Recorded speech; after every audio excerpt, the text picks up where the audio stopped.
Hello everyone, this is Zevo and welcome to this AFK journey video. So we are back again with yet another Lily Mei video, and in today's video I'm going to feature two meta teams with this unit, as well as usual talk about some alternatives for you guys if you want to fight against Skyclops itself. So first of all, right, the reason why Lily Mei is actually a lot stronger for this boss is because the boss is able to summon minions throughout battle, which allows Lily Mei to build on her permanent attack buff more easily. So the faster she scales up the buff, the more damage she can do across the whole battle itself. So there is actually quite a few formations shared over here. So there's one shared by me, there's one shared by another guy using the exact same lineup as well as positioning, but with Merrily as the carry, and then we have one shared by my friend who is obviously the top player right now.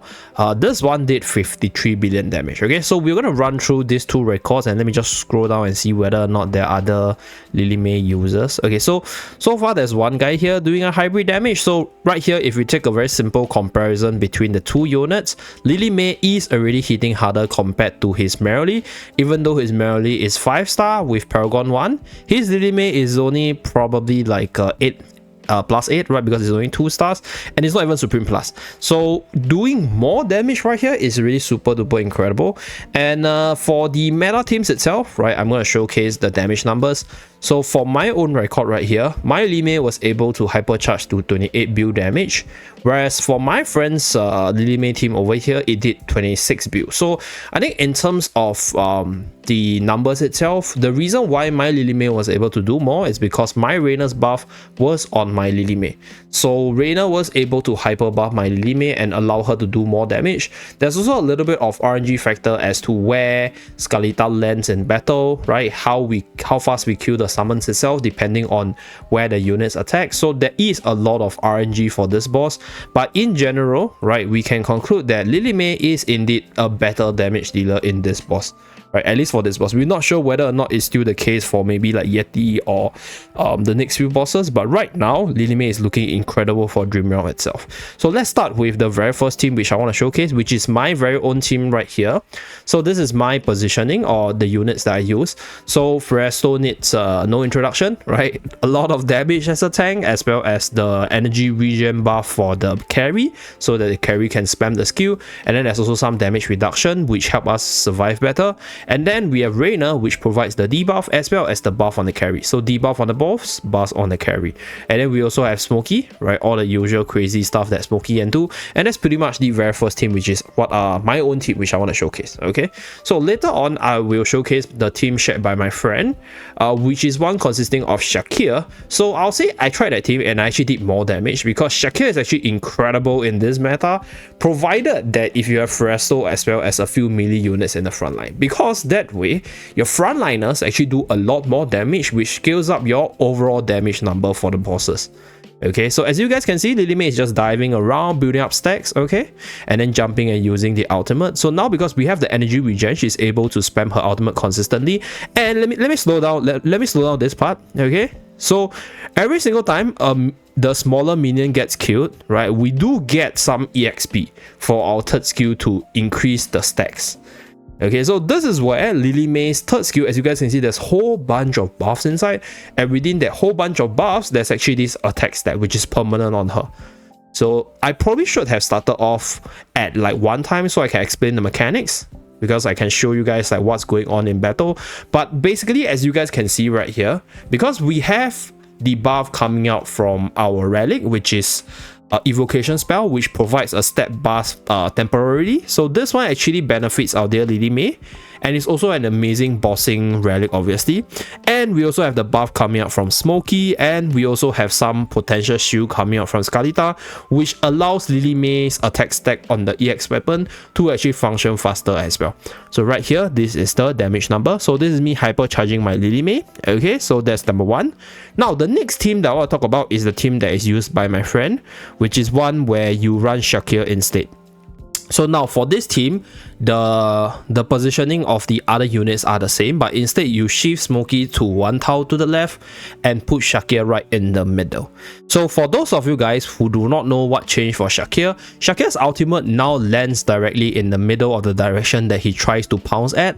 So this means that if you put him directly in the middle, right, a lot of the melee units that just walk in front will actually benefit from the buff. So right here, this is what we're gonna do, and later on you guys will see the change in damage distribution.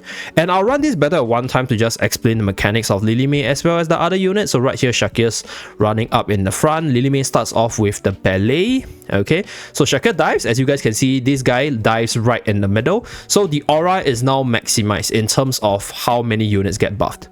Okay, so notice that the attack will actually there will be an attack increase on Lily Mei once the units being starts to be killed by the whole team. Okay, so ultimate spamming right there, belly dancing right there, a lot more damage. And do take note that there's actually a bug for EX10 Lily Mei that I think I reported yesterday. So in case you guys are wondering why your Lily Mei is doing less damage at EX10 compared to my maybe like EX5 or EX8, that's because there's actually currently a bug. I think it's in terms of the attack order. So right here, as you guys can see, right, Shakir's aura is benefiting all the units because of the summons, which reposition Shakir's aura. So now all the units in the team is able to benefit from Shakir. And on top of that, because you have Freyasto, which is 2 units in one, so 2 of the 2 bodies, which is the illusion, as well as the main body, is able to benefit from Shakir's buff. Okay, so Lily Mei is just diving around, doing a lot of damage. And then for this team itself, we also have quite a few ways to clear the summons quickly. One is Kalita, the other one is the ballet coming out from Lily Mei. Other than that, Freyasto does a pretty good job as well with the AoE ultimate. So there's quite a few ways for this team to clear the summons quickly. Okay, so that's pretty much it. I'm gonna run this at 3 times so that we can finish the battle and do some off-battle summary or off-battle report. Okay, so slam, slam, slam. RNG is not in our favor because we killed the last summon a little bit slow, but we're doing 47 build right here. So there is some, I'll say, like RNG factor involved.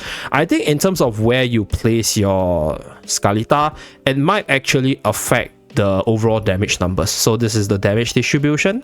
Okay, so this one, my Lily Mei still did 28 build, very impressive stuff. Okay, so one more battle just to switch out the positioning of Skalita. I think Skalita would be a lot better at the back, and then we're gonna put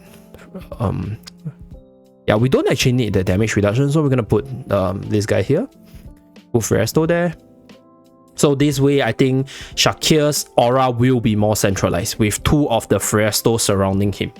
Yeah, so this is what I wanted to achieve. Okay, so we wanted Shakir's aura to be more centralized, and this way it will just start benefiting all the units within the aura.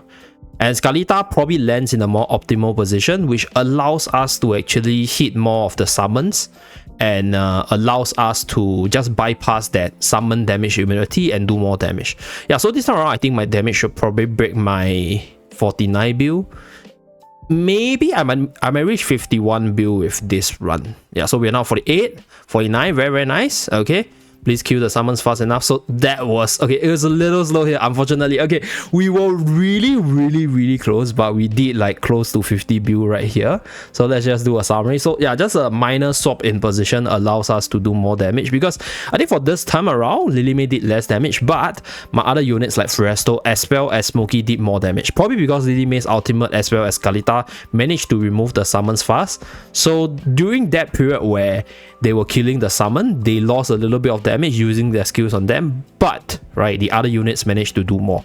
So overall, I did a lot more damage, 49, close to 50 billion. So this is what I call the meta team right now for this boss. Okay, so we will try to experiment with other combinations moving forward, but this one so far has been the strongest based on like the few screenshots out there.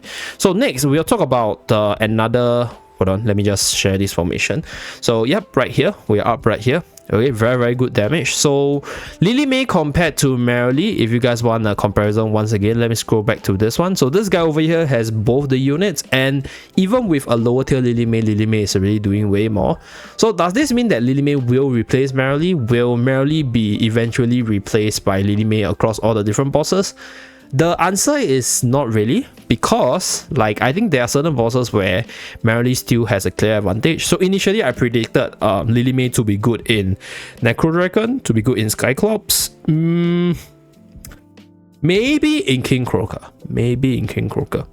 Yeah, because right now I think Lily May's overall damage number seems to be a little bit higher, and King Croaker seems to be usually weak to the magical attackers. So I think for Skyclops, King Croaker, tomorrow you guys will see whether or not Lily May is meta. So if she's meta tomorrow, I'll definitely release a video to talk about it. But for now, she's meta for Skyclops, she's meta for Alpha Bear, not so much for Longaze, but Merrily isn't even used in Longaze as well in terms of the best teams. So I think there's only one boss or two boss in this runs itself where Lily May has a clear advantage, right? So one is Snow Stomper and the other one is Necro Dragon. So for Snow Stomper, it's because in Snow Stomper, Lily May can't actually spam her skills, so that's where her damage numbers might drop a little bit. And then for Necro Dragon, because Necro Dragon generally is more favorable for mobile units where all the light bringers are. So if you want to try to force Lily May in compared to Merrily, I think one thing you need to overcome is obviously the stats. Then the other thing is whether or not your other units overall damage will drop, right? If you introduce Lily May, yes, she'll do more damage, but the damage numbers coming out from, like, for example, Corrin as well as Thaumasia will change out accordingly. So my prediction right now is we'll probably still see her tomorrow. So if you guys don't see any meta Dream Realm boss video for Lily May, it's probably because she's not that good. But so far, looking really impressive. And later today, we will release a video with regards to the arena runs. So stay tuned for that. Okay, so that's it for this video. Just a very simple sharing for Lily May, the most meta team for her, or the most meta boss, most meta team for the Skyclops boss itself. Okay, thank you very much for tuning in. See you guys again in my next video. Bye guys.